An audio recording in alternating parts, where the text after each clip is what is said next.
পাঞ্জাবের একটি ছোট্ট গ্রাম থেকে হিন্দি সিনেমার হিম্যান হয়ে ওঠার কথা।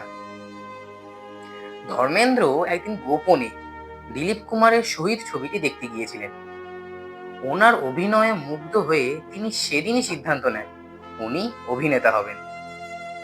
1958 সালে ফিল্মফেয়ার ট্যালেন্ট হান্টে নির্বাচিত হন, যা সেই ছোট্ট গ্রামের ছেলেটিকে সরাসরি বম্বে নিয়ে যায় এবং সেখান থেকেই একটি অসাধারণ চলচ্চিত্র যাত্রা শুরু। অনুপমার কবি, সত্যকামের আশীর্বাদী যুবক, চুপকে চুপকেতে অধ্যাপক এবং শোলেতে বীরু থেকে শুরু করে প্রতিটি চলচ্চিত্রে ধর্মেন্দ্র তার বহুমুখী প্রতিভা দেখিয়েছেন। তিনি শুধুমাত্র সিনেমায় নন, রিয়েলেও ছিলেন খুবই সরল এবং আদর্শ ব্যক্তি।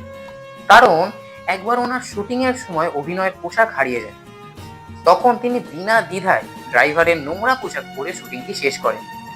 এটি ছিল ওনার আর এক নিখুঁত উদাহরণ। 90 দশকের সবচেয়ে সুদর্শন পুরুষদের মধ্যে তিনিও তালিকাভুক্ত ছিলেন। এমনকি পাকিস্তানের প্রাক্তন প্রধানমন্ত্রী নওয়াজ শরীফ ছিলেন ধর্মেন্দ্রের একজন বিরাট ভক্ত। অ্যাকশন স্টার হওয়া সত্ত্বেও তিনি হৃদয়ের দিক থেকে ছিলেন একজন কবি। ওনার উর্দু এবং কবিতার প্রতি ছিল গভীর ভালোবাসা। আজ আর উনি আমাদের মধ্যে নেই, কিন্তু ওনার শিল্প, সরলতা এবং মানবতা সর্বদা অমর হয়ে থাকবে।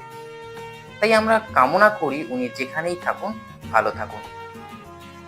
ওনারই এক সংলাপ ভীষণ স্মরণীয়, তলাশ কবি খতম নেই হতি, ওয়াক্ত খতম হো জাতা হ্যায়।